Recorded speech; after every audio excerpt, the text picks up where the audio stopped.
మకర రాశి వారికి ఫిబ్రవరి 25 నుంచి మార్చి 2వ తారీఖు వరకు ఎలా ఉంటుంది అనేది చూద్దాం. గోచార రీత్యా మనం చూసినట్లయితే మకర రాశి వారికి జన్మరాశిలో కుజుడు ఉచ్చ స్థానంలో ఉన్నాడు.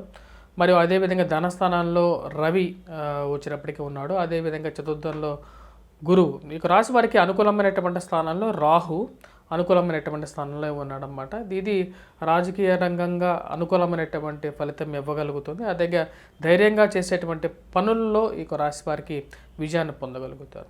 జన్మరాశిలో సంచారం చేస్తున్నటువంటి కుజుడు యోగ్యకారకుడు కాడు.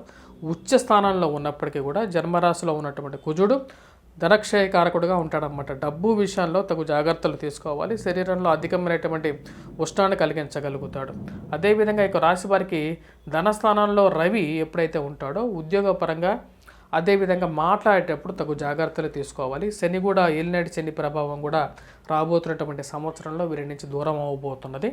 2025 మే 29వ తారీఖు తర్వాత ఏలినాటి శని ప్రభావం నుంచి మకర రాశి వారు కూడా బయటికి రాబోతున్నారు. ఈ యొక్క రాశి వారికి వచ్చేటప్పటికి అనుకూలమైనటువంటి గ్రహస్థితి అనగా గోచరించట్లేదు. దీనికి కారణం జన్మరాశిలో సంచారం చేసినటువంటి కుజుడు యోగకారకుడు కాదు. అలాగే ధనస్థానంలో ఉన్నటువంటి శని రవి ఇద్దరు కూడా యోగకారకుడు కాదనమాట. పాపగ్రహమైనటువంటి రవి ధనస్థానంలో ఉన్నప్పుడు పాపస్థానంలో ఉన్నప్పుడు ధనక్షయకారకుడుగా మారిపోతాడు. ఆరోగ్యపరంగా జాగ్రత్తగా ఉండాలి. మాట్లాడేటప్పుడు జాగ్రత్తగా మాట్లాడాలి. శరీరంలో అధికమైనటువంటి శ్రమ అనేది ఉంటుంది అన్నమాట. అన్ని చేసేటువంటి పనిలో ఎక్కువగా ఓవర్ స్ట్రెస్ అవ్వటం అనేది జరుగుతుంది. దానికి గల కారణం వచ్చేటప్పటికి జన్మరాశిలో ఉన్నటువంటి కుజుడు అన్నమాట. విద్యార్థులు వచ్చేటప్పటికి కొద్దిగా కష్టపడి చదవవలసినటువంటి ముఖ్యమైన సూచన. ఇక రాశి వారికి వచ్చేటప్పటికి ముఖ్యంగా కుజుడు ఉచ్చస్థానంలో ఉన్నప్పటికీ కూడా తన యొక్క దృష్టి సప్తమ దృష్టి అష్టమ దృష్టి ఇది రెండు దృష్టుల వల్ల వచ్చేటప్పటికి వైవాహిక జీవితం మీద ప్రభావం చూపించే విధంగా ఉంది. కాబట్టి మీరు మాట్లాడేటప్పుడు జాగ్రత్తగా మాట్లాడితే అనుకూలమైనటువంటి ఫలితాలు పొందగలుగుతారు. అలాగే చతుర్థ దృష్టి అనేది కూడా ఉంది. చతుర్థ దృష్టి అష్టమ దృష్టిలో మనం చూసినట్లయితే విద్యార్థులకు వచ్చేటప్పటికీ ముఖ్యంగా చెప్పాలంటే గురువు మీద కుజుడి యొక్క దృష్టి అనేది కేంద్రీకృతమైందన్నమాట.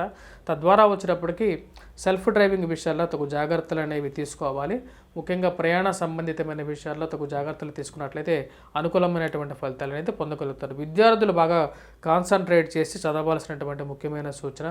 రాహుగ్రహ అనుకూలత వల్ల ఈ రాశి వారు ఉన్నటువంటి విద్యార్థులు కొద్దిగా కష్టపడి చదివితే విజయాన్ని సాధించగలుగుతారు.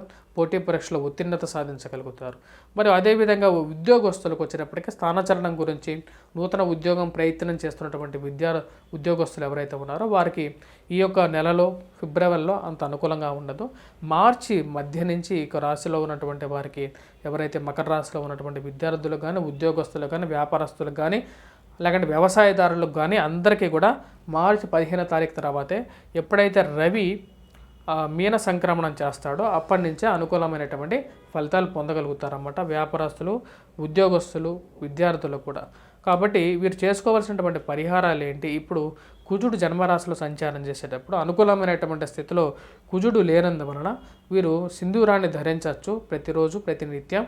అలాగే కుజగ్రహ ఆరాధన కుజుడికి ముందు ఒక దీపాన్ని వెలిగించవచ్చు. సాయంకాలం పూట చేసినట్లయితే అనుకూలంగా ఉంటుంది. అదేవిధంగా రవిగ్రహ ఆరాధన అనేది కూడా మంచి అనుకూలమైనటువంటి ఫలితం ఇవ్వగలుగుతుంది అన్నమాట. సూర్యారాధన అనేది చాలా ముఖ్యం. సూర్య నమస్కారాలు చేయవచ్చు. అదేవిధంగా ఉదయం పూట 6 నుంచి 7 గంటల లోపల రవి హోరా సమయంలో వీరు ముఖ్యంగా సూర్యుడికి అర్ఘ్యాన్ని సమర్పించినట్లయితే మకర రాశి వారికి అనుకూలమైనటువంటి ఫలితాలు పొందగలుగుతారు. విద్యార్థులు గురుగ్రహ అనుకూలత కోసం ముఖ్యంగా గాయత్రి మంత్ర జపాన్ని పఠించటం అదేవిధంగా దత్తాత్రేయ స్వామి ఆరాధన చేసినట్లయితే అనుకూలమైనటువంటి ఫలితాలు పొందగలుగుతారు.